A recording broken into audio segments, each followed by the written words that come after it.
everybody. My name is Adam Sturgeon, and this is the Let's Grab a Cup podcast. Today I have a good friend of mine, a mentor. His name is James Foster.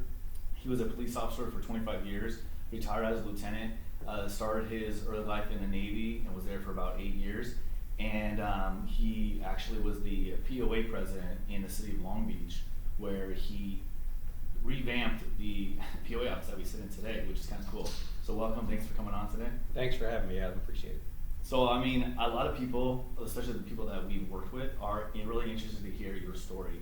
One thing that I talked to you recently about is this idea that people really looked up to you as a leader. And I don't even know if you knew that before we spoke. I mean, I think you kind of had an idea that you took care of people, because that comes from your heart. But people actually still remember you today and talk about you as like a really good leader on our department. And I just want to express that I really appreciate all the leadership that you showed us and showed me personally. Oh man, that is extremely kind. You always hope you leave your mark on the department somewhere and can benefit people wherever you have an opportunity. But that's really heartwarming to hear. I really appreciate that. Yeah, and so I guess we could start where you started. So how did you get to being a police officer? How did you start in the Navy? Where did you grow up? Let's start with your story. Okay, well my story always starts in Long Beach, and starts with the Long Beach Police Department. In fact, part of the irony of my story is all of my story started with not being a police officer. Oh, really? So my grandfather was a product of the Great Depression, grew up in the Oklahoma, Arkansas area, and as a young man was basically broke and needed some hope and joined the Navy. And the Navy brought him here to the Long Beach Naval Station, where he served just before World War II. And when he got out of the Navy, he's here in Long Beach and looking for a job. And at the time, the Pike was down in the downtown area, and he got a job working for a loose light line. And as he was in Long Beach, he wanted to get on something more permanent, and the police department was available, and he was kind of that young man of value, and got on the police department. Started our family history with the Long Beach Police Department. And the irony was, right about that same time World War II started, and he tried to get back in the Navy, and they told him, you're too old, your time in the Navy is done, thanks, but no thanks. So he stayed on the police department and did a full career, grew up, built his own home. And my father grew up and had a couple of homes with him down in right across the street from Poly High School, and then later over on the west side. And so my father, growing up watching his father in the police department, he realized early that this is what he wanted to do also. So after graduating high school, my father joined the police department. So I got two generations, grandfather, father. Dad has 3 sons, I'm the oldest of the 3. And so the natural progression would be, well, you're going to be a police officer too. And I was like, I think I want to do something different. So they told you pretty early on, like that's what they wanted you to do? No, they never told me that. But when I grew up in my household with my brothers, our stories at the kitchen table were all police stories, and the friends of the family were Dad's friends on the police department. So it was just part of the built into our upbringing was all the bells and whistles that had to deal with Dad's job. Right. And so there was never pressure from my family to do it, but certainly I looked up to my father and recognized this was an opportunity for me, but I wanted to do something a little different. And I was fortunate. I did well in school in a Long Beach high school, and the school at the time had a computer that you could go to and put in all the things you're looking for college. And so I kept doing that, and every time I would do it, it would spit out the same answers. You ought to look at West Point. You ought to look at the Naval Academy. You should look at the Really? Yeah, all the time. And I'm sure part of it was I was putting into the computer what's free, because we didn't have a lot of money to go off to some big school. And so as I got closer and closer, and college was more and more of an opportunity, it was my other grandfather, my maternal grandfather, who had also been in the Navy. In fact, he had been at Pearl Harbor on Battleship Row when it was bombed. He was on the USS Wow. Tennessee, which was catty corner from the Arizona, as a young man in the engine room when the bombing took place. And so as I got letters of acceptance to the Naval Academy in West Point, it was that grandfather who put his arm around me and said, you're going to have to go Navy, right? He just kind of teasing me like, that's the one. And it was his little nudge that made that decision easier for me. And off to the Naval Academy, I went to start basically a different career outside of the police department with the Naval Service. That's not an easy feat, being accepted to West Point and the Naval Academy. I mean, I know that we had like one person in our whole school that was accepted at West Point. I don't know if anyone applied for Naval Academy, but I know that was extremely hard and tough, like competition. So to get accepted in both, that's amazing. Yeah, thank you. I had the Dudley Do-Right string kind of at that age, you know, and so I did my academics right and played some sports, and really just a lot of fortunate things fell my way to get that opportunity. It wasn't just all me, it was, you know, people got behind me and then wrote letters of commendation and recommendation and things that got me an opportunity in the door.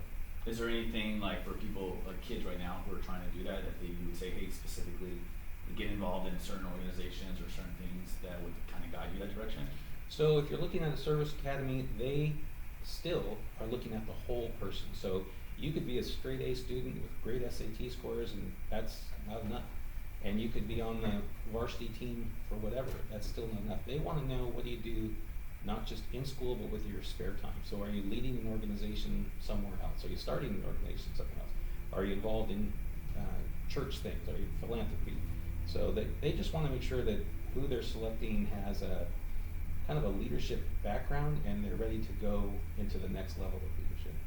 That makes sense. I think that's where I know I like would drop the ball. My parents would be on me about, hey, make sure you do the X, Y, and Z, and I would kind of like, I didn't know how important it was at the time. Even to this day, just being consistent with the organizations you're involved in and community service and giving back to the community, and how much makes you a well-rounded person for different types of colleges or universities or West Point and Naval Academy. So that's a good point.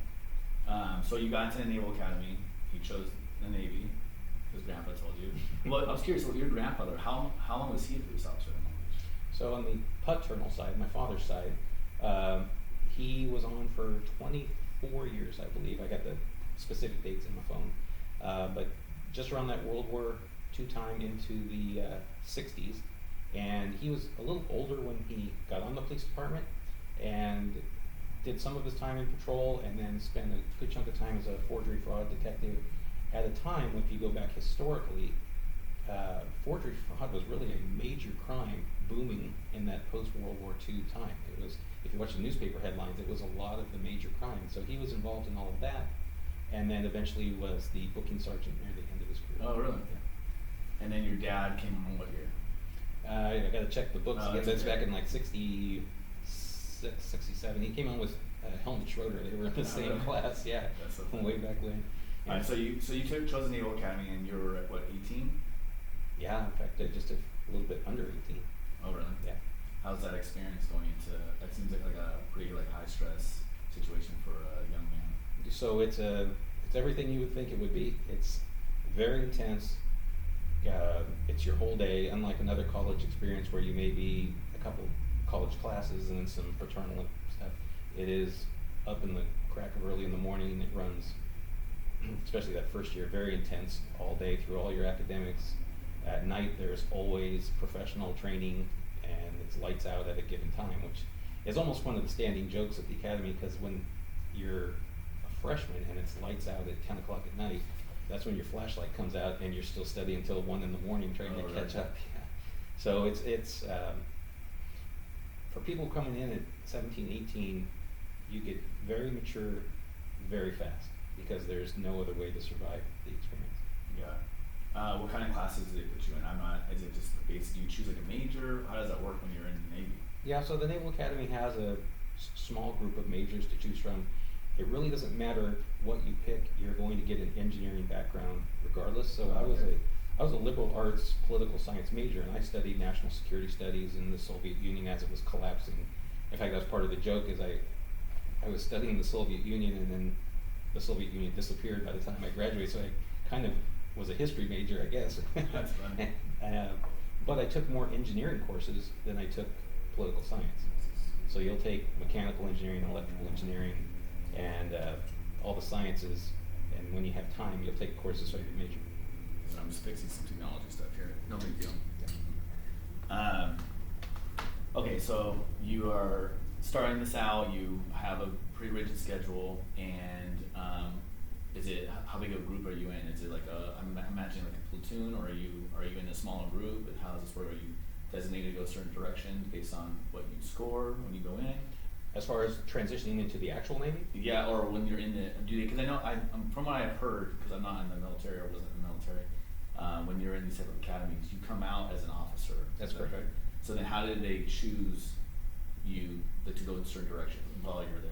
So during your Naval Academy experience, you're constantly getting graded and ranked in a bunch of things. Your academics, your leadership scores, your professional scores, your athletic scores, and when you get to the last semester of your senior year, they line you up by your order of merit in your class. So you have a ranking within your class. And you're going to choose on service selection night what you're going to do.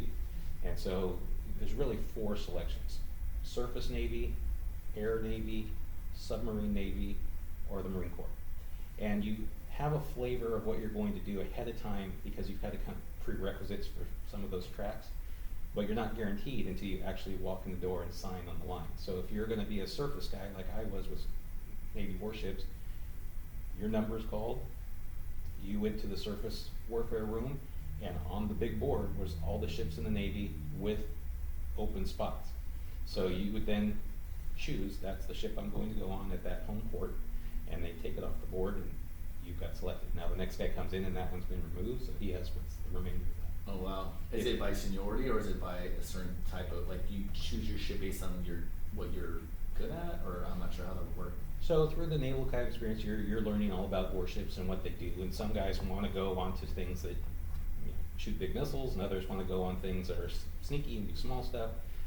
I knew, this is kind of overly technical, I knew what kind of engineering plan I wanted, what kind of warfare package I wanted with the ship, and I wanted a ship that wasn't in dry dock getting repaired, that was actually ready to go out and do things. And so when I showed up to pick my ship, and I looked to see what was available, I found one that met all those check marks, and it just happened to be the USS Paul F. Foster. So I was the Foster on the Foster, yeah. Come on. That's a true story. Any relation? There was no relation, but they told everybody there was, in the hopes that, my grandfather owns this ship, so it'd be nice to meet him. Come on. That's so funny. So what kind of ship was it? So a Spruance class destroyer. So part of what drew me to me was it was a Tomahawk cruise missile shooting ship. So even though the ship was really designed initially to find and hunt submarines to protect the aircraft carrier from submarines, it had changed its mission into an attack ship with these cruise missiles, and so I knew we were going to be at the tip of the sword, and that's where I wanted to be. So you talk about being in, this is what year was this? So when I selected the ship or got on the ship, there's 2 different things. Oh, okay, I guess both, yeah. So I selected the ship before I graduated from the Naval Academy with a few months to go.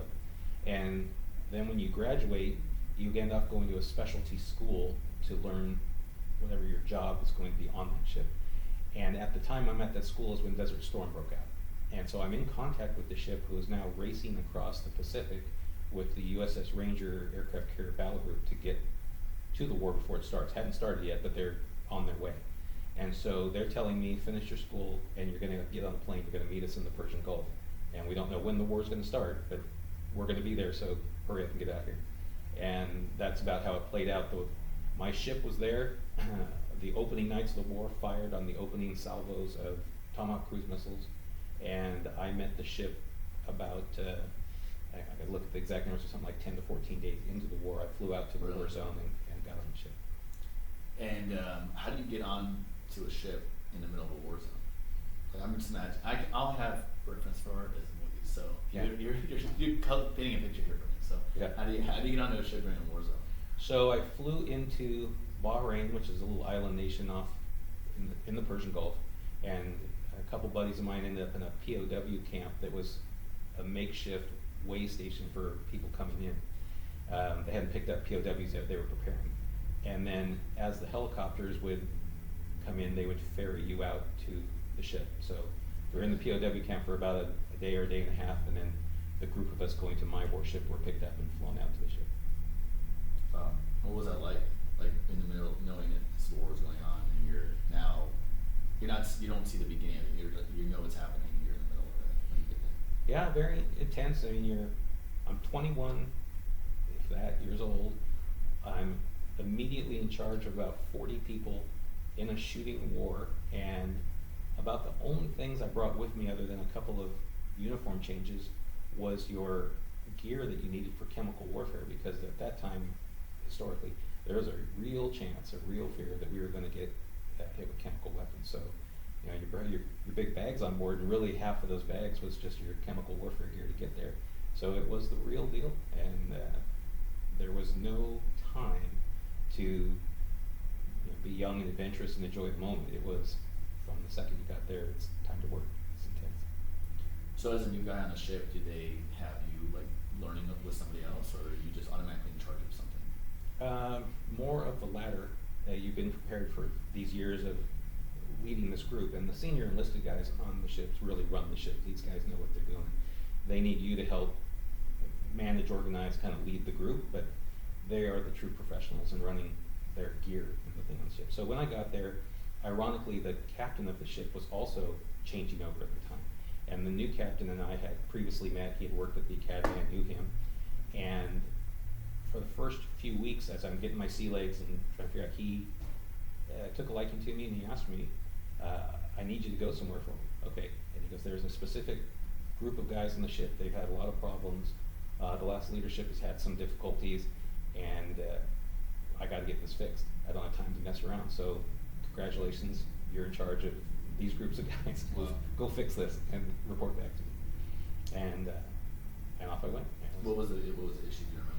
Yeah, they call it the deck team, or the first division, and these are the guys who run all the anchors and the boats and the lines that tie the ship up, and they're really the muscle group of the ship that do this really heavy, hard labor. And they did not have a senior enlisted guy, kind of the father of the group, to really lead them for a while, and they'd run amok. And so things were not getting done right. At the same time, they were getting worked to death.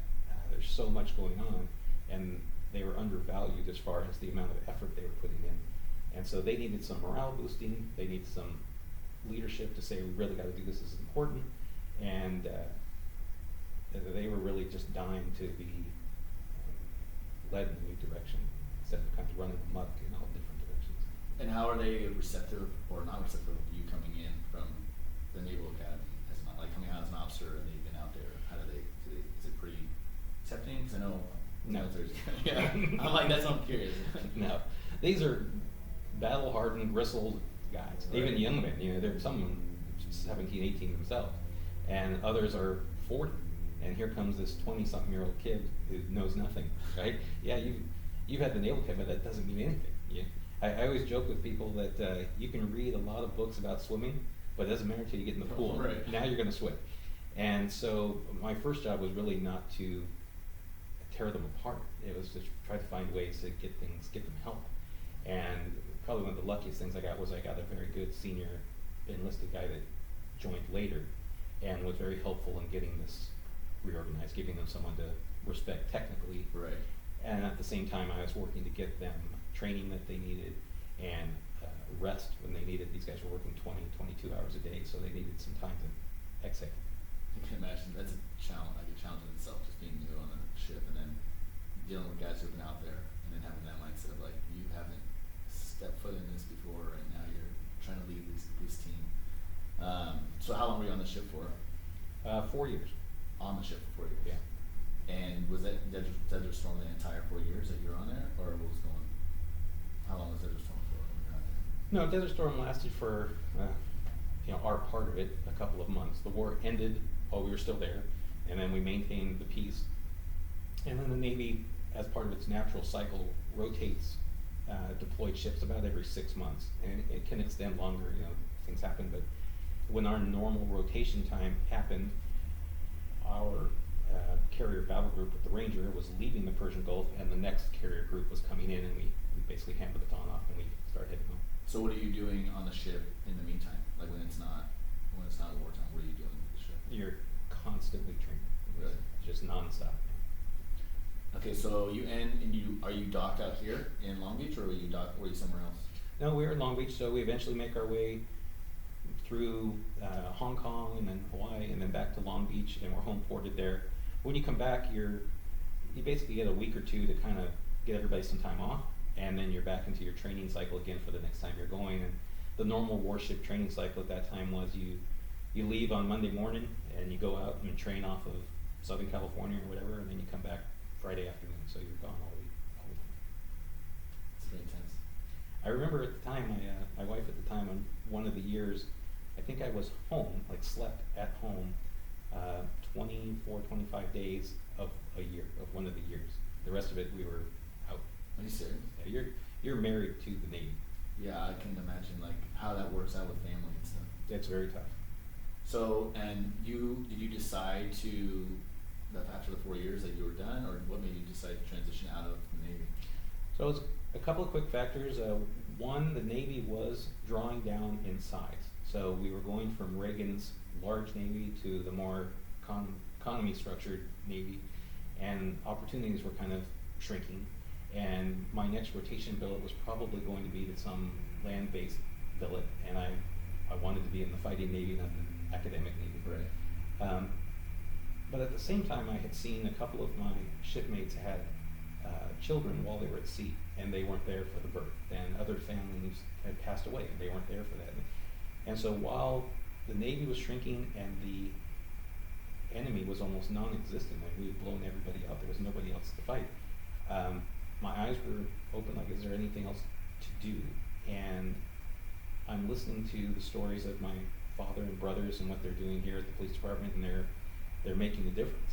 And despite my initial push to do something other than the police department, I couldn't help but be drawn into the service aspect of the police department. Like, that sounds like every day you're doing something to help, tangibly in the community. I kind of like that. I'm not in a cubicle, I'm not reading about it, I'm actually out there making a difference, so I made the jump.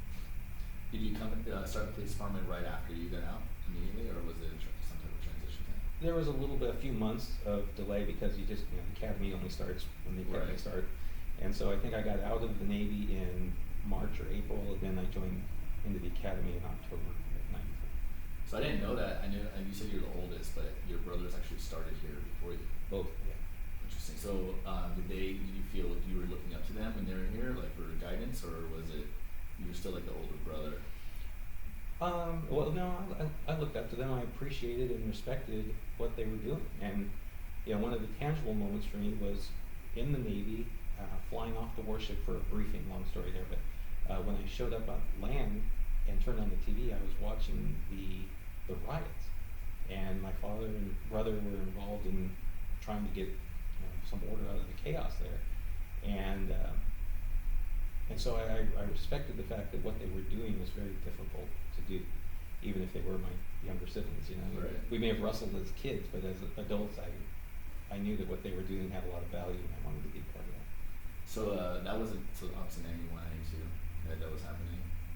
Yeah. And your brothers here. Yeah. So when you started the academy, what year was that? So I started in '94, October '94. Alright. And you started. Where did you work in the Long Beach area? When you started. When I got out of the academy and started downtown initially, Jack Ponce was my first field training officer. Jack worked the same area that my father worked, just kind of on different days of the week, and so it pulled me in from the beginning into the right where Dad had worked for 30 years, and it was an eye opener, right? It's when you think you know what's going on, and then you get out there and you're in it, and you're like, wow, yeah, this is scary and dangerous and awesome all at the same time. Was this when they were doing one squad for the whole city? They had just broken out into a couple, I think South and West were still out of downtown, but East and North had their own spots. North was out of some trailers, and East was out of the old DMV office, which was tiny, but it was only South and West downtown. And the odd part was back then is not everybody had a handheld radio, so you would check in and out of the radio at the start of your shift. You go to the radio room, and they'd hand you a radio and take your tag and mark it that you had radio. And at the end of your shift, you had to give the radio back. But there weren't enough radios for everybody, so as the day shift was still out, only one person, you or your training officer, would have a handheld radio. Wow. And in a couple hours into your shift, you come in and try to get another one after they charged from the day shift. And here we're complaining about how radios don't work in certain areas. That's right. And you didn't have a radio for. It's the normal thing. I used to laugh when my father would tell stories about the old days and what equipment, and then now I'm telling the same stories. Our KDTs had these tiny little 3-inch or 4-inch screens, and they're monochrome, and now look, today we're complaining about the latest stuff we have, not Right. realizing where we came from. That's so funny. All right, so you spent the first years downtown, and then I know you ended up on the west side. Like, kind of spent most of your time out there on the west side. Yeah. How long did you spend working West Division? I was a patrol officer in West for a little over 18 years. And you stayed in patrol. Yeah. And you stayed in patrol by choice. Yeah. I remember hearing stories people would ask you, hey, when are you going to take the test to promote? And you're like, no. That's all correct. Yeah. I always thought it was interesting because you created this really, like, I think, like a really good trust with the community. You knew your area. I think you were before. Before for that entire 18 years.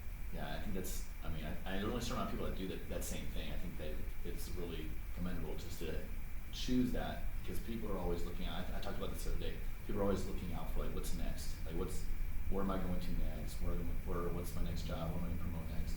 But you were good with taking care of your people in your area. Yeah, you get to know it on an intimate level that you couldn't do if you're just floating through. So you see the same people all the same times, the same people that are both on the criminal side and on the neighborhood business side.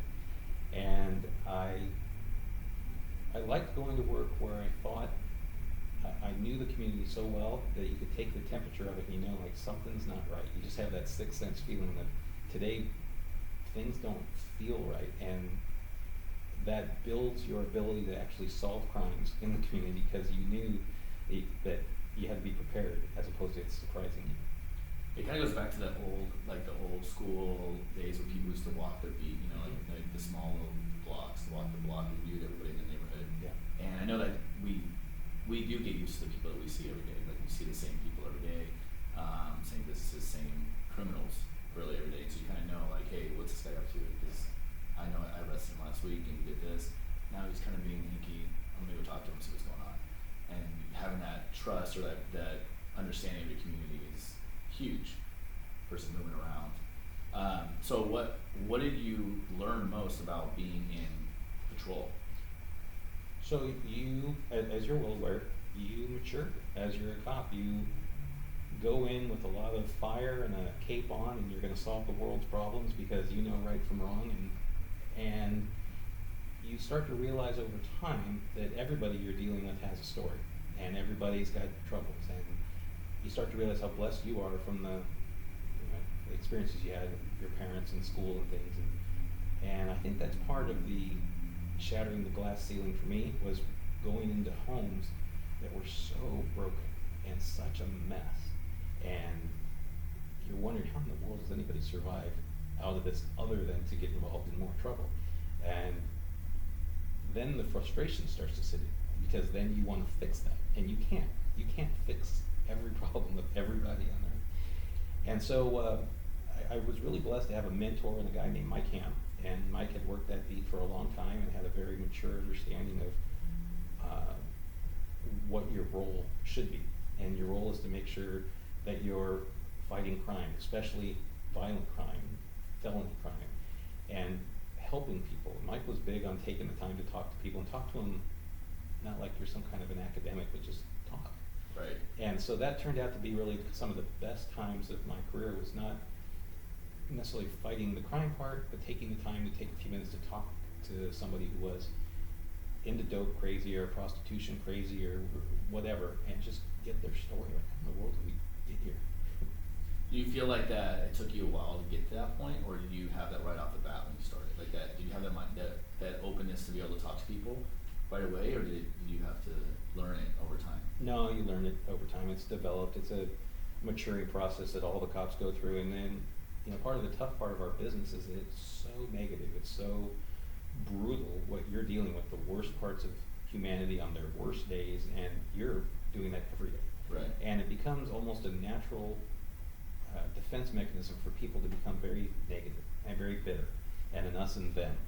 And I appreciated having a few people around me who had a better vision, and Mike was one of those. So as you go through that phase in your career where you can't solve the world's problem, but what can I do, is you get an opportunity to understand people a little bit better, and I like that. I like getting into that kind of human psyche of war. And I'm not sure if that's for everybody, but for me it was educational, entertaining. It was learning about people that I probably would have never met before if I hadn't been in this job. What do you do with the, I know like you talk about negativity, but it's like negativity even within the department or like your area, your people you talk to on a daily basis or your squadron. What did you do anything specifically, or did you try to do anything to combat that? So, your example is certainly a part of it. Humor is certainly a part of it. Appropriate humor is Right. even a more fine-tuned of it. I think what I tried to bring was a constant appreciation to the officers for what they do, because you get so beat up as far as people thinking you're the problem when you're not. It's like being the umpire in a baseball game and everybody's yelling at you at every pitch, and yet you're doing the best you can to try to get this right. And so all I really wanted to do, part of my theme, was to let the cops know you're still a good guy. And when you go home and you look in the mirror, you've got to be confident that what you're doing is still the good guy. And I'm going to tell you when you've done something really good. And as I was a younger officer, I'd just tell you, as a sergeant, I write the commendations and I let you know in your eval, but I don't want you to just come to work and grind through it. I want you to know that what you're doing makes a difference. And you chose a career that was something harder than what a normal person does, and it's appreciated. I think it's tough as a peer, I think it's tough for people to do that. I mean, I think as a supervisor, it's our job. Like it's part of our job to mentor people and to give them that ability to understand, like, hey, we care, like you are cared for, even though like everybody else seems to be coming after you. Like I'm saying, like you're cared for. But as a peer, I think people don't do that. I don't think as much as they should. So if you, as a peer officer, if you're able to do that, I think it's really important to like take the time and to have those conversations. I mean, this is the first time I've heard most of the story. I didn't know your time in the Navy. I don't even think it was years on until I even realized you were at Naval Academy. But I just knew you as a patrolman and like what you did on the department. So you worked that area and you are dealing with all these issues. And what years are this now that you're spending as a patrolman? So I'm going to add one point on to what you just said real quick, which is that is a culture within this department. I think it's shared policing all over the place that we need to fix, which is that the supervisor brings you those letters of the approval process, right? And your peers are less likely to do that, because I still believe the most powerful person in a squadron is the senior people in the room. And in our culture, a lot of those guys in the squadron, they sit towards the back, but their experience and their respect they bring to the squadron really sets a lot of the tone, and they stay in the same places for long periods of time. So if those senior people of the same rank are telling you that's really good, what you did there was really good, that has a lot of impact. And I hope that we build a culture that allows those senior people to put their arms around and mentor and coach. That's powerful stuff. What do you think about the idea of like, because I feel like there's a lot of younger officers these days who, even now when I was younger, I felt like, oh, I felt like I knew everything, which I didn't. And I don't know how you felt when you came in, but I felt like, oh, I know what I'm doing really early on, versus really listening to the senior guys when they said, hey, that's not a good idea, or whatever it is, like actually taking time to listen. So I think it goes both ways. That like making sure that you're going in with open ears and understanding that they have experience, they've seen this for years, they know the area, they know the job, and really hearing what they're saying, and not just like brushing it off. Because I think sometimes that voice gets lost, and then they're less likely, the senior guys are less likely to wrap their arms around you because you brush them off and not taking their advice. That's right. And again, this is one of those fortunate things in life where I just had the blessings of my father's experience. So as I was going through war stories with him and stuff, and he would add bits of wisdom that he had learned the hard way, and he was right. Like when you go to a large family argument, there's a lot of emotion and people are running around and you don't know who to talk to. He goes, look for the older woman of the group, the grandmother or the mother, because no matter how hot and angry everybody is, they're probably still going to respect grandma. So if you walk in and she's the calm in the storm, you can tell the angry group, like, hold on, I'm going to treat your grandmother with respect. I'm going to talk to your grandmother first. Right. And you set a tone within that chaos that's going to be helpful. Well, that's pretty smart, Dad. And a couple times in my career I used that, and I'm glad he told me. And a million of those little tips, but that's good stuff, right? And I would listen to him, and so the opportunity for a younger cop who didn't have that benefit, but to listen to a senior cop when he says that and hear it and understand it, that's smart. Well, one thing we did, I like that, and what you're saying right now, I was thinking about when you were a training officer for several years as well, right? Yeah. And just imparting that wisdom on the trainees as their new officers. I think any of those little tidbits, and I think people can get it out. Just listening to this right now, they might be like, oh, that's a good idea. Or maybe they knew it already, fine, but I think it's good to just practice it and really hear it. Like, oh yeah, I should probably try that and see how it works next time. So I think it's a great idea. Yeah. So you're a training officer for how long? 17 and a half. So the whole time? I literally had a rookie to train as soon as I finished my probation period. It's Greg Cravey, who later became a homicide detective, I'd been off training for days, and the next class was coming up, and they're like, congratulations, here's your rookie. Really? Yeah. Wow. I think that's a hard sell right now, to say, hey, you've only been off for like 6 months, and you should be training. I look back on it, I wasn't ready, right? I had a lot of learning of my own to do, but I was thankful because Greg he had joined a little bit later in life. He was more mature than the average, young kid coming out, and so it was a good marriage for the two of us to learn from each other. That's funny. How long were you out there? So you 18 years, and then that's when you decided to promote. Yeah. So what finally pushed you to take the test? Because I know, like I said before, like people were asking you, and you were saying no. So you're right. I had intended to do my whole career in the streets. That's what my father did, and was fine with me. I was happy. It's kind of a multiple prong thing. One was Steve James here at the POA, who I was a trusted and respected friend, and talked a lot of logic to me about career and where I could make a bigger difference on the department, and I listened to him.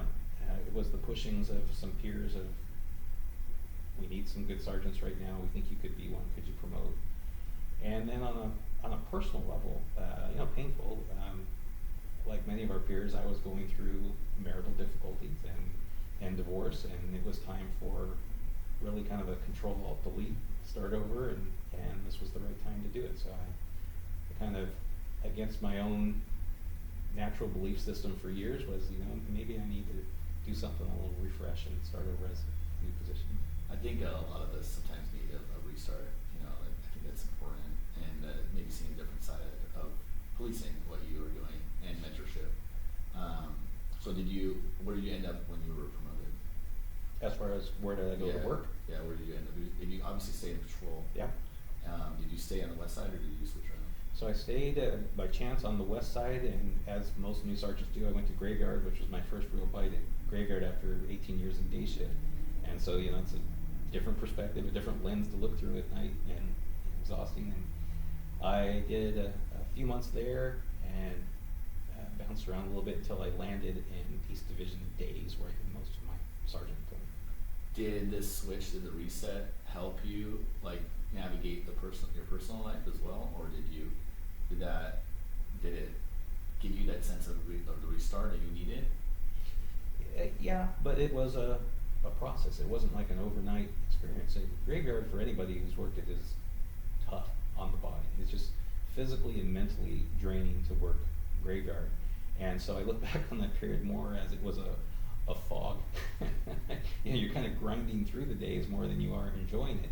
But I think that was the period of transition in my personal life. So it was a period of transition in my professional life at the same time. And because it was such a fog, it gives you an opportunity to reflect a lot and learn a lot about yourself, because you've been in the same routine for so long that there's probably parts within your routine you need to break. Right. And part of it for me was I was definitely a workaholic. I was doing police work, I was training at the academy, with the basic academy, doing a lot of teaching, and I was taking that to the 27th degree of spending all my time really grinding through a lot of work stuff, and I needed the opportunity to breathe, and that's when that Control-Alt-Delete start over was that long period of time. Did you give yourself time on your days off to not be doing extra work here at the police department? Did you actually enjoy your time off, and how did you use that extra time if you did? So, no. I continued to work too hard, but my work transitioned from a lot of the training at the academy into the work at the POA. And when I came on to work with the POA and quickly became the vice president, Steve, who was the president, I started to take on projects there that involved not the rookie cops training, but the senior cops and all sorts of department policies and things like that. And it really wasn't a change of my personal lifetime, because it was, trying to figure out what am I going to do with it now that I'm divorced and trying to figure out. But it was a refocus of priorities. So as I was spending time, I was starting to look for more quality time as a part of just sleeping and eating and going back to work. Right. So you started working at the POA, or volunteering, I should say, with the POA when you got promoted, or before that? It was before, but it really took an intense swing once I promoted. Tell us about your time on the POA. Like, what did that entail? Because I know there's a lot of guys who don't know what POA. I mean, we know the POA is there. Yeah. And we know that they're the association, for anyone that doesn't know, like our union, that they're there and they're there for us. A lot of times that's questioned. People don't know like the real the motivations, and I guess while you were here, I'm not gonna speak to the board today because you're not on the board anymore. But while you were there, tell us about that process and what it was like for you. So, this is my analogy of what the POA is. I've used this 1,000 times. This department is like a big football team, and the chief of police is the head coach, and his deputy chiefs are the assistant head coaches.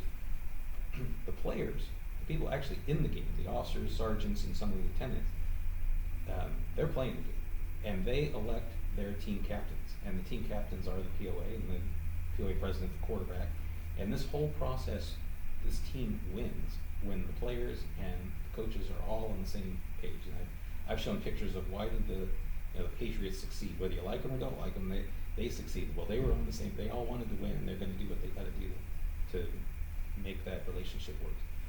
The POA works non-stop on a million issues that deal with all our officers. Everything from the next policy that's coming down that's going to affect them, to their family members when they're in crisis, to health benefits and pay benefits. And it's an exhausting problem that's 99% behind the scenes. So every time the department is going to change a policy or the city that has to deal with anything that impacts your pay benefits or working conditions, and that's the big one, your safety, your uniform, your promotion process, any of these things, the POA is by law involved in the negotiation process to get that policy right. And the number of policies that come through here, multiple per week, where you are, I don't want to say fixing because that's the wrong word, but you are making sure the officer's voice is heard and things are getting done right, is never ending. You also have the non-stop group of officers that come in with all sorts of issues. And these are the issues that your employer, the city, it's not my problem. Right. If you have marital problems, that's not my problem. If you have problems with your boss, well, work it out. During my time here, I've had untold number of officers who have broke down in tears in the office because they've got some sort of life crisis that needs help. And part of your job here is to try to find them some kind of opportunity to get some help. Sometimes that involves conversations with the chiefs. Okay, I need a guy to get off the street for a little bit. He needs to get into a place where he can help resolve some issues. It's going to be temporary, but if we don't give him the break, we're going to have a guy that's taking a lot of sick time and he can't get off. Other times it's having really tough conversations with your own cops of, I think you're in trouble. You're going to be in trouble, and you need to start having these conversations with your family that there's going to be some trouble coming your way. Right. There's this problem because the public thinks that what the POA does here is some kind of a political machine that runs. And the politics part of this thing is so small and so honest and so good. When people go to Sacramento, they vote on 1,000 different bills that deal from, how cows are fed in agriculture, and how pecans are supposed to be grown, and how dams are supposed to block water, and then also all these other social issues. And nobody goes to Sacramento knowing all these things. They may think they know some stuff, but they really don't know. And so what you go up in Sacramento for that small part of this job to do is to make sure that before people vote, they actually understand the impact of what they're voting on. And what you find is they don't. They go up there thinking they know things, but they actually don't understand it. Like if you do this, do you know that this is going to have this negative effect on public safety within our own city? Well, no, that's not what they told me. That's why I'm here. I'm here to tell you the other side of this coin. You make your decision, but I'm telling you that this could have some negative consequences. I just want to make sure you have the information, and that's a lot of what we do is to make sure that you get the information. Well, a lot of stuff you're saying, like as far as like going to Sacramento and bills, it seems like they put bills out and they give you like a little summary, right? Right. And that summary doesn't even include a multitude of stuff that actually is going to change a lot, and sometimes it affects police officers. Yeah. So being on the POA, as you were first just on the board as a Yeah, I came on as a director, just one of the 10 general directors for a year, maybe 2, and then Steve whispered to me like, hey, I really think you'd be much more effective as the vice president, and I'd like you to run for what's going to be a vacant seat as the vice president, which I eventually did, and then I was the vice president for I think 7 or 8 years. and then on to president. And then So were you president as a sergeant? Or had you promoted already? I had just promoted to lieutenant shortly before coming. Okay, so you're working patrol sergeant, Yeah. and you're here as vice president. Yeah. And then how did that transition go? What made you decide I'm gonna take the lieutenant's test now? Similar to before. I mean, this was Steve reminding me that this is smart for me personally and for the department to do this. Really what it was a good opportunity is the POA represents officers, sergeants, and lieutenants. And the vast majority of that is the officers, which I had done for a long time. But before I came on, I thought it was probably going to be useful to at least have an understanding, true understanding in their shoes of what a lieutenant does, so that as I was representing them as the president, I would also have an understanding of those people that are within our group. Because I think sometimes the argument is that a lieutenant shouldn't be in that position. I think when Steve was there and then you were there, but I can't think of one person that's ever complained about when you were president of the POA. Well, I could find a couple for you. I guess I'm in a different circle, so I don't know. People that don't like it. It's different throughout associations, all over the Los Angeles Police Protectively, which is the LAPD union. They represent through lieutenants. Okay. On the sheriff's department with ALADs, they only do the deputies. And then there's a separate association, the Professional Peace Officers Association, that represents their promoted sergeants, lieutenants. So it's not a universal truth throughout police associations, but at our size, and so few lieutenants as compared to the officers, that's what we choose to do here. And I think it's interesting because like we said, on any level, like you can have a sergeant in that position and say, well, now it's a supervisor that's representing versus one of the officers, and people always talk about conflict of interest and how that works. So how, as a board, do you vote on every single policy that comes along your way, or how do you guys change, when you change policy, or you give them different words to use? So it's a very legalistic process. It's required by California state law. It's called short term is a meet and confer process. This is a meet and confer state. So management is going to change a policy.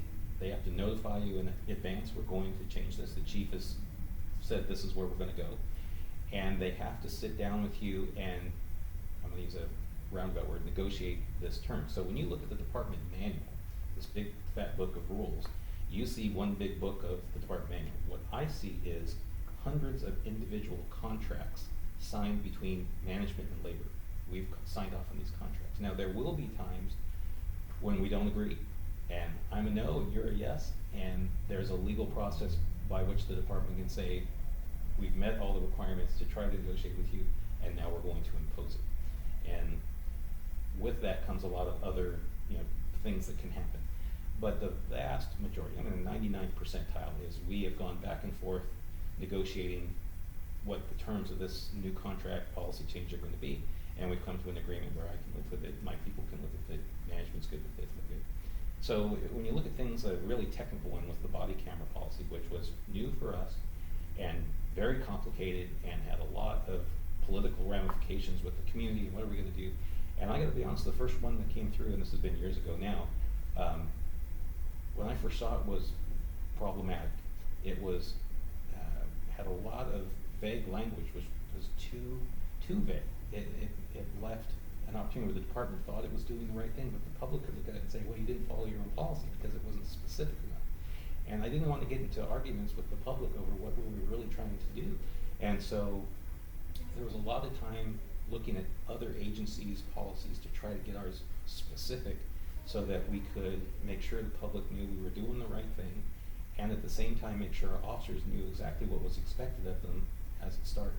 And then, as with all policies do, you learn as you go, and you alter it a little bit because it needs to get updated. We didn't think about that. Let's make sure that's in there. And it becomes kind of a living document. But the first one, it needed to be right as it got out the first time. And I look back on it and think for something that was so fresh and so new, I think we got that right to start with, and then we can live with it and move forward and adjust as necessary. Yeah, I think I think they even are changing it now. Yeah. I think they're changing it because of how strict they want to be with the body on camera, which I found to have actually helped officers with complaints more than not. So. Yep. So yeah, those all these little things come across your desk, and you're dealing with these. You said multiple a week. Yeah. How much time do you spend at work, like as a POA president? How much time do you spend? As the vice president when I was still a sergeant, or as the president? Both, either. So it was normal to do, as a sergeant before I became a president, do my 40-hour work week as a sergeant and a 40-hour work week as the POA vice president. I mean, that was not unusual. What, you're saying you're working 80 hours? Oh yeah, it was nonstop.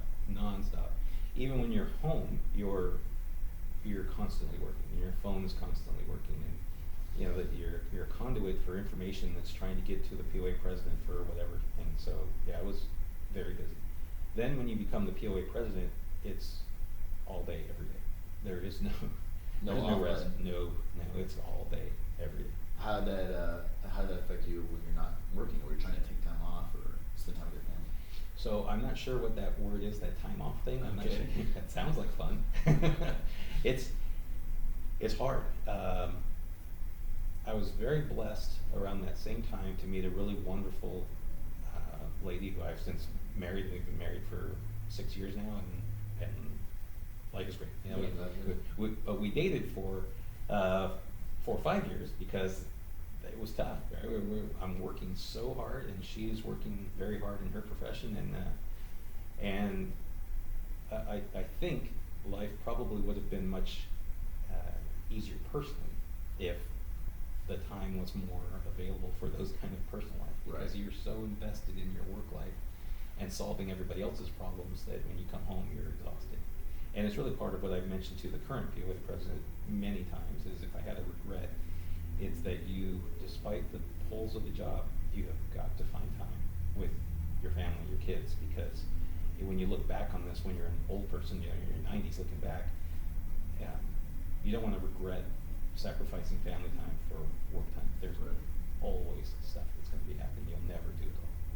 How did it go when you were doing all this? You're making this whole building revamp. Did you guys actually build a second story, or was it already here? It was already here. It was just underutilized. So when I took over, part of my mission during my time as president was I wanted to get this building upgraded and more usable. So we have the same square footage, but I wanted it to be more accessible to the members. We used to hold a board meeting downstairs, and it would basically lock the members out from using the downstairs of the building because we were holding the meeting. And I didn't want that to happen anymore. And it was just time. It was kind of worn down. And so we went through the whole process of laying out a design, getting a contractor, and we actually liked the vendor who had used and rebuilt the credit union next door with some of their design features and their reliability, their word of mouth being incredible. And then the day came and we had to clear out and vacate, and we we're blessed to have good friends at the credit union who had some spare space that we could occupy for months.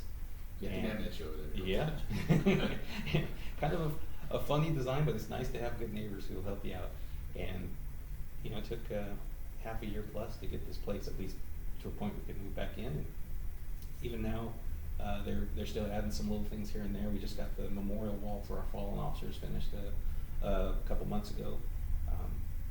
But I think the refresh of the building, and especially the downstairs where we can host a larger group, that was a big deal. I wanted the ability to get some joint squad meetings in that room so that people could see their POA leadership, the department leadership, face to face, and hear from them directly. So it's not just an email of the chief saying something. Right. I want to hear it from his voice. I want to see his body language. I want him to answer some questions that I have, and that builds that personal connection to people beyond just an email. Does our, I'm curious, a couple of questions I was thinking, was like, does our president now still call you for advice? So he either calls me or I call him. We Yeah. still talk a couple times a week, sometimes in text and phone calls. I did the same with the guy who preceded me because there's always nuances to things. But Oh yeah, I bet. the good news is, Rich, who's the current president here, is probably one of the smartest guys I've ever met. And early, I was tapping him on the shoulder like, you need to start getting prepared for this seat because this place needs you to be here. And you're And somebody's gonna have to carry this on, yeah. I can't be here forever, and just like my predecessor, he couldn't be here forever. And so, a lot of places, other POAs have quite a fight when there's a leadership opening, or there's a revolution, or there's anger and people explode. And what has helped this place to be effective and be helpful is there's almost I'm trying to search for the right words here. There's a continuity that's been built here that is successful. the trust. It is the trust. And you know, people knew Rich when he worked out in the field, and they knew Rich was a smart guy, and they knew he could get things done, and he's reasonable. That's really part of it. I trust you. You're a reasonable guy. You get it. And even if I disagree with you on something, I know you're a good person, and so you're doing things for the right reasons.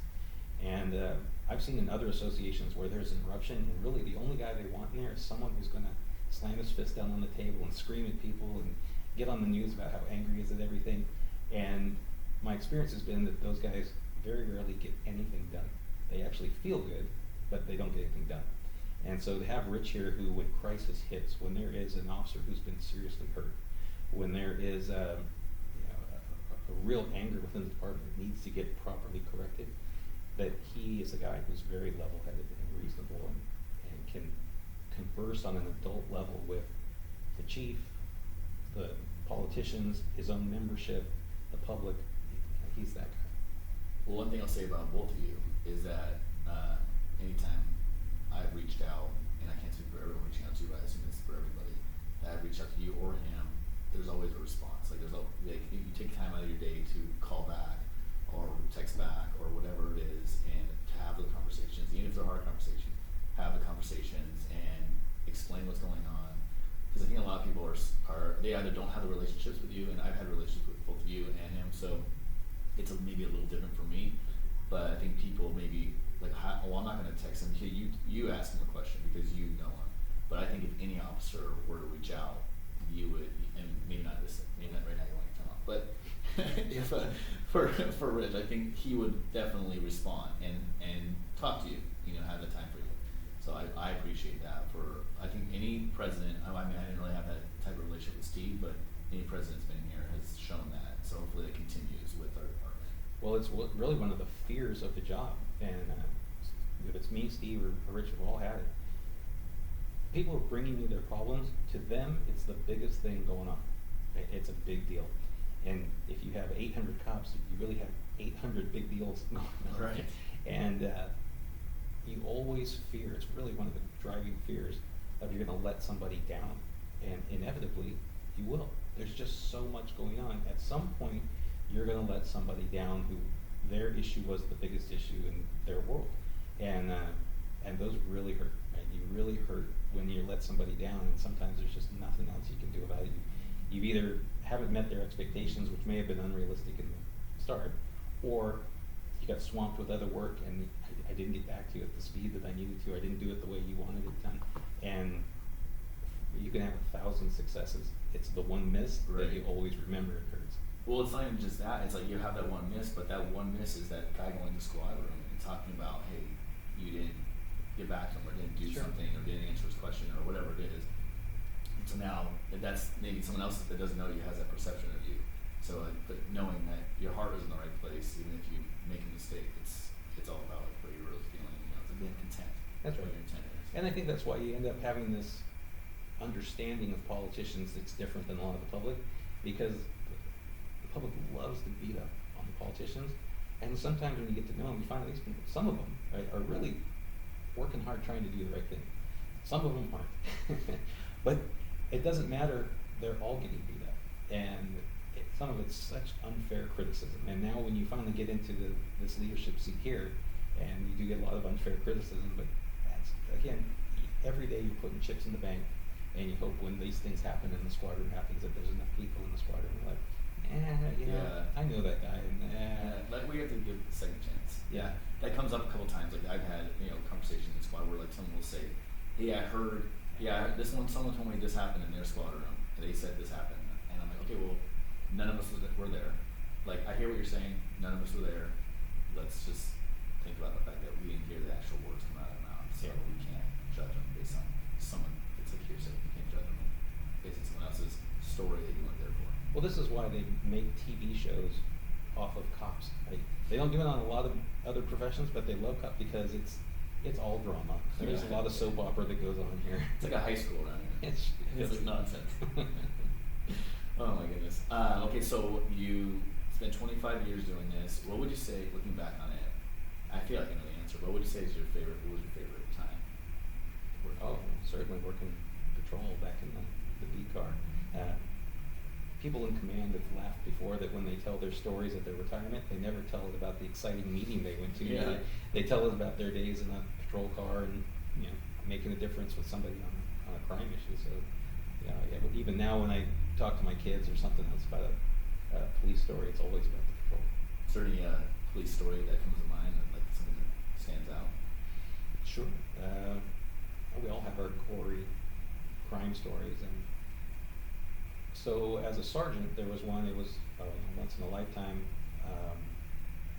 It was intended to be a murder-suicide on a husband-wife that was breaking up, and she had come to their apartment building to talk to him about their splitting up, and she had given their mutual young elementary school son to the neighbor to watch while she talks to the father about splitting.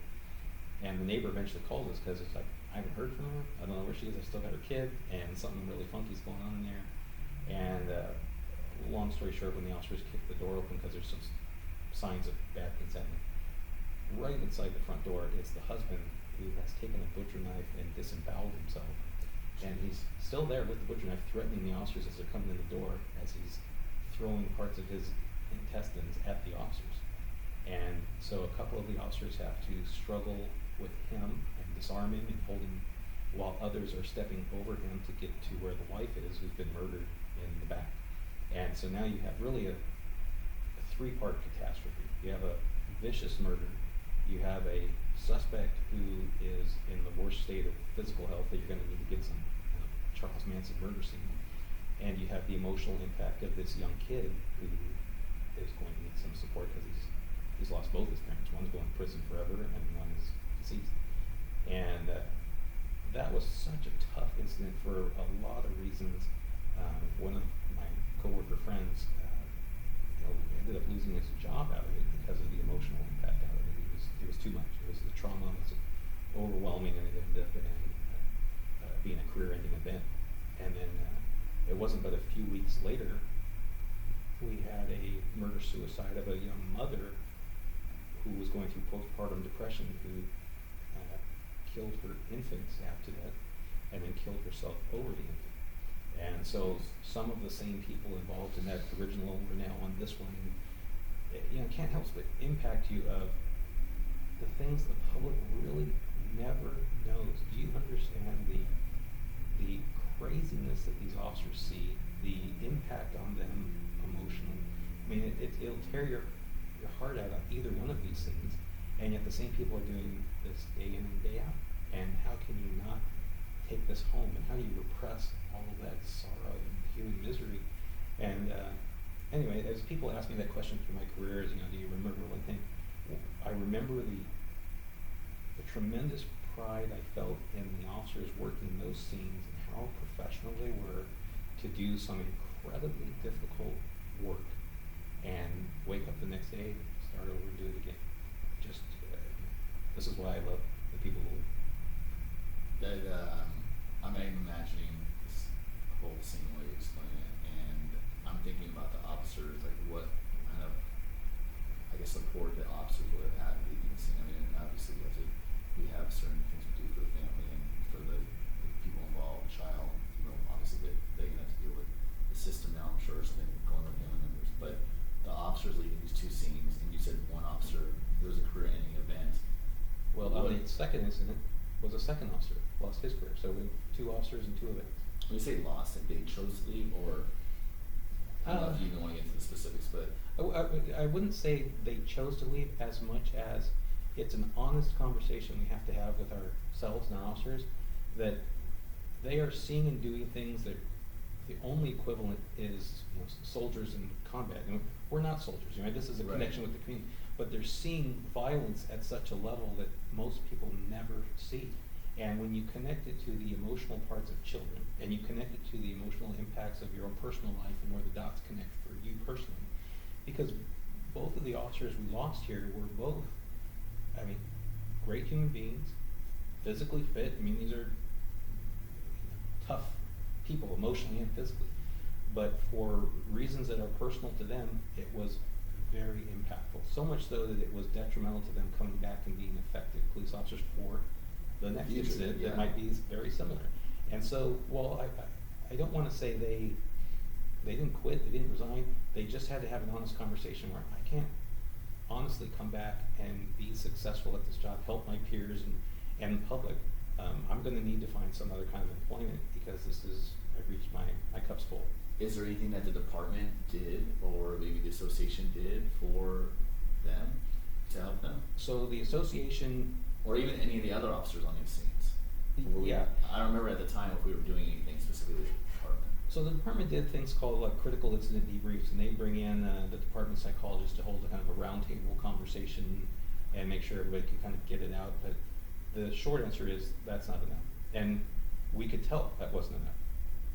Having a one-time sit down in a group is not personal enough because everybody's got a different temperature gauge on what's going on. Right.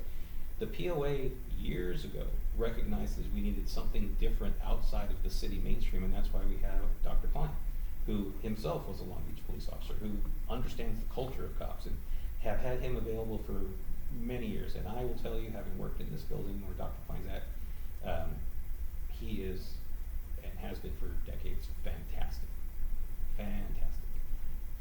However, you can't deny the fact that there is a younger generation of people coming through, their styles are different, and the culture of police work was changing to be more accepting of help if it was truly available. Our problem is, as cops, we don't trust anybody but cops. Right. We don't trust politicians, we don't trust victims and suspects, we don't trust the press, we don't trust anybody. And so we want somebody who gets us. And so shortly before I came here, President Steve, the then president, and I were at a meeting up in Sacramento with a bunch of California associations, and it was the Orange County Sheriff's Union who had talked kind of casually about a group that they were in contact with who was helpful for these kind of things. And we were at a time when we needed something additional here, in addition to Dr. Klein, to supplement and help. Right.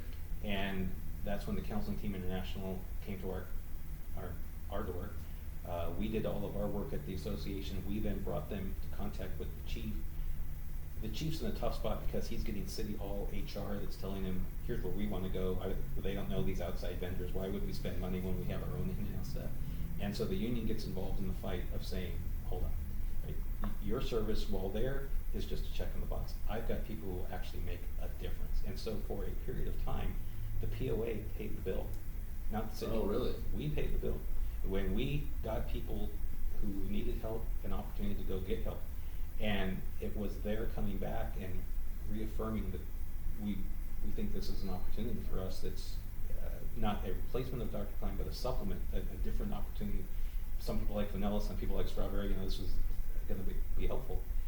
That finally got us over the red tape and bureaucratic hurdles you have to get through to get City Hall to actually fund something that is necessary. And it was in those same kind of times early when the city was taking on this process when Don Campbell, retired sergeant, committed suicide over at the East Station. Mm-hmm. And this newly hired group of people were there in the blink of an eye and helped through that process enough that the chief saw there's real value here, and a lot of work was done by both the POA and the department then to make sure that this became a permanent fixture for us.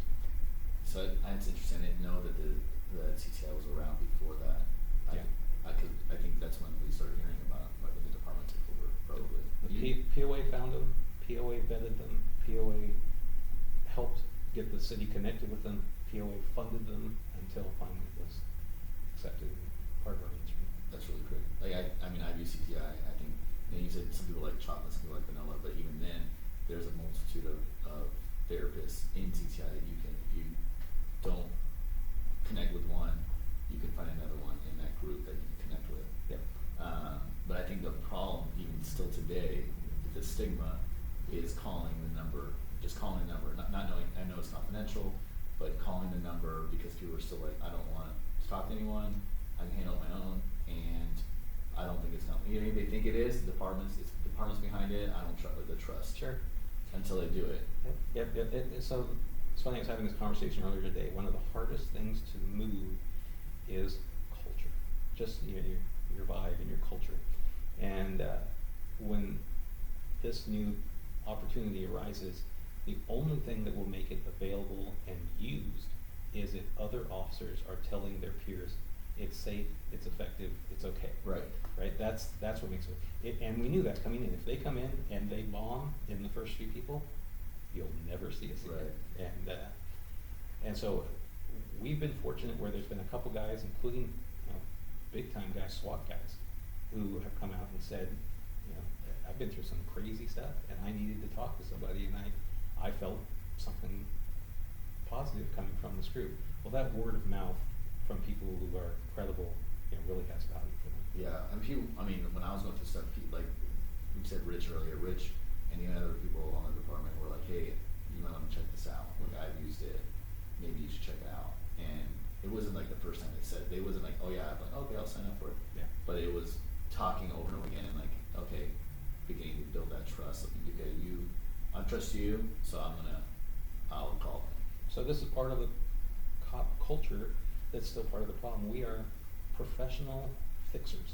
We are professional peacemakers, right? When we go to chaos, we're bringing the peace. When we've got your problem, we're going to fix it within the boundaries of the law, right? We're fixers. And then we need fixing. Right. And we don't want to admit that the guy who fixes stuff needs fixing. And that's why you see problems in personal lives with officers and their marital lives, is because all day, every day, what I do is fix everybody's problem. And I can't have the problem. Right. They've got the problem. Yeah, people might be worried about like, oh, what's the department gonna think if I'm going to therapy or whatever it is. But yeah, I think that you hit the nail on the head where they're just like the idea of like, hey, I can take care of myself, like I'm fine. Yeah. Until you realize you're too late. You said like family's destruction or personal destruction or whatever it is. Right. And this was part of the conversation with the POA and the command staff, and I got to give Chief Luna his credit on this. When we had some officers who were fearful, am I going to lose my job if I go out to get some help? And the chief recognized, this is a really good officer. I need a 30-year career out of this guy, and the fact that he's having some issues right now that just need help, good for him for that. And if I step on him, nobody else is going to get it. And so it's a risk for the employer to say that's okay. And those are the conversations that the members never know, because there's some really personal, intimate level details that they need help with that come through this office, that between phone calls and counselors and things, you're connecting dots and giving them help. But you can't go back to a squadron and say, hey, remember Officer Smith? And Officer Smith needed all this help, and we got in-house. Oh, yeah. Officer Smith's like, I don't want to Yeah, no, yeah. And that stuff is routine. It happens out here quite a bit. I think that if we continue to say, like, acknowledge, hey, I needed help, I went there, Yeah. people will say it out loud and they're okay being vulnerable, other people will be apt to doing it as well. Absolutely true. Okay, so obviously you said patrol. I knew you were gonna pick patrol as your favorite time as a police officer. I mean, I think you said, like you said, I was talking about this the other day. You don't talk about stories, that aren't all police stories would have to do with when you were a police officer. Even as a sergeant, like, yeah, I know you mentioned stories as a sergeant, but even a sergeant's different Yeah. than being like the first one on scene and seeing something and being in the chaos. Yeah. By the time we get there, it's a little bit less chaotic. Things are kind of cooled down, or something's going on that we need more containment versus the actual chaos most of the time. So what are you up to now? Are you still involved with the Department of POA while you're on your own time, trying to get retired, or are you out doing other stuff? So right when I retired, my wife and I bought a home, and so my intent was to take a few months off, do stuff with the house, and then find something fun to do. But unfortunately for all of us, within a month or two of retiring, here comes COVID, and so there's not going to be a lot of opportunities. We're all going to hunker down and do the COVID thing. So I ended up kind of refocusing my time on a lot of the construction and things around the house. I've got some stepkids who are superstar athletes, so I became the Uber rides for softball and baseball and all their activities. And I kind of joke with people that I have not had a boring day yet. Every day I find something fun to do. On the POA side, there was a void here, a need to try to get some messaging out via social media, just let people know we're here, we're the good guys. And so I've tried to help Rich out by doing some of the social media for him on Facebook, Instagram, Twitter. Okay. The problem is that I'm old, and I don't have the hip stuff that 20-year-old could probably do 1,000 times better than me. But anything I can do to help Rich. So you're in charge of the Instagram page? Yeah, but in charge is Rich is in charge of everything. You are managing. Yeah, but whatever he needs done, I'll do for him. And then again, I talk to Rich frequently, and where I can help him, I'll help him. That's good. Well, I appreciate you still being involved, and I know this is home for you, and where your family grew up and where you grew up. So yeah, it's really cool. 3 generations of us working here. It's more than 75 years of nonstop Fosters before we finally all retired. So how's your family doing? Like your brothers and your dad? As you can still alive? Dad's still alive. In fact, I was on the phone with him shortly after this conversation. That's always a weird question. Like, I don't know if I should ask this question. Oh no, I get it. Everybody's healthy, happy. Everybody survived through COVID, right? We have the same life trials as everybody else has, and readjusting. And the two of us, myself and my brother Billy, who retired at the same time, because of COVID and life circumstances, we haven't jumped on any kind of new career path yet. But I'm sure we will. We'll find something that's fun and life fulfilling, but not a requirement, right? I won't need it for the paycheck, but I want to do it to help out wherever I can. My younger brother, Michael, who was here for a number of years and got injured and had to medically retire, has since become an attorney, and a very successful attorney. That's right. He's done well and has helped out a bunch of our cops with things like wills and trusts and real estate and everything. Michael's one of the smartest guys I've ever met. So, I don't know if this is a plug for Michael. Yeah, plug Michael. Anybody who needs some kind of legal assistance, he's as good as they get, and he certainly is very police friendly and yes, does everything he can to bend over backwards to help. Yeah, I've been to Michael. Yeah, it's a we can plug it. What's the whole his company called? He is the law firm. Rebecca, stand by. I'll pull out his phone. If we're going to do a commercial, I'm going to do it right. Michael's work number is 562-420-1351. And part of what makes Michael awesome, and I'll just share this, when he became a young attorney, he teamed up with a very older attorney, kind of a built base. And his partner, I think, was in his 90s, but he was looking for someone, a young upstarter, to help keep the business going. And Michael not only was helping him and taking over the business, but on a personal side was taking care of them. And his older partner has since passed away. Michael has the business, and the older partner's spouse with no children is still surviving, and Michael, more than just a business relationship, is taking care of a lot of her needs also. He's just a good guy to kind of step in that void and take care of her. Well, that's really good to hear. Yeah. And he was on, how long was he on the police line? Oh, again, I'm guessing. I think it was like 7 years, and he got injured twice, really bad with his back later. But before I even came on the department, when I was still in the Navy, Michael got seriously hurt with his head taken in a fight with a guy who was a drug dealer. Michael got pulled into a wrought iron fence and cracked his skull open. He took 40-something stitches around his skull and was out for months. Oh, wow. And then came back, worked a number of different spots in patrol, and then in another fight got his back really hurt. And he was like, I'm a young man who's been taking a lot of abuse here. I think going off the department is probably the best at that point. Yeah, and Michael, super street smart, and could have done really well here, but I think it was probably the right time and right decision, and he's a great lawyer, so for all of us who benefit from his services, we're thankful. Yeah, well, anyone that doesn't have a trust, you probably get a trust. So, there you go, see Michael. Yeah. Well, I appreciate you coming on today. Is there anything that you want to leave people, listeners with, as far as any last words of wisdom or leadership skills? Yeah, so I would leave this for our working cops. Every cop tells his stories about the old days, and you always hear the good old days.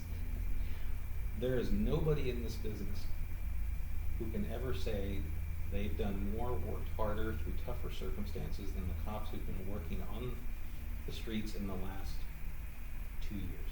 It's been a defining time for our profession, for all the pain that these guys and gals have gone through. I think there's a lot of positive that's coming out, which is people are realizing now how important you are. The tide and pendulum, whatever you want to call it, is swinging back where the people realize, okay, we'll tweak things here and there, and we can make some adjustments. We realize that we're constantly an evolving business. It's never stagnant. That's fine. But there really is good people who work here and doing some just crazy, dangerous, and helpful stuff. And so my words of wisdom are, if you're going home every day and you're looking in the mirror and you're saying to yourself, I did good things today. I worked hard. I wasn't trying to just skate by. I really did the extra effort to help somebody. I guarantee you, when you retire and you reflect back on not just your career but your life, you're going to feel really good about yourself. That you did something very hard and did it right. And there's no amount of bad press, crazy politics that can ever take that away from you. It's a personal value of, I led a good life. So keep the faith and keep doing the good stuff that you're doing, and that personal satisfaction will be with you. Thank you for those good words like that. You're like I said, for me, you're always been a mentor and a leader, and I appreciate your words, and I'm sure those who are listening are going to appreciate them as well. If you ever want to reach out to Jimmy, I'm sure he'll answer us. That's true. Well, thank you, sir. I'm going to put the outro music on, and hopefully everything goes. You can find this episode on Apple or Spotify, and then hopefully if the video works, it'll be on YouTube as well. And you can find me on Instagram at AP_Sturgeon or at Let's Grab a Cup. Thanks again, Jim. Thanks, Ed, for having me. Appreciate it.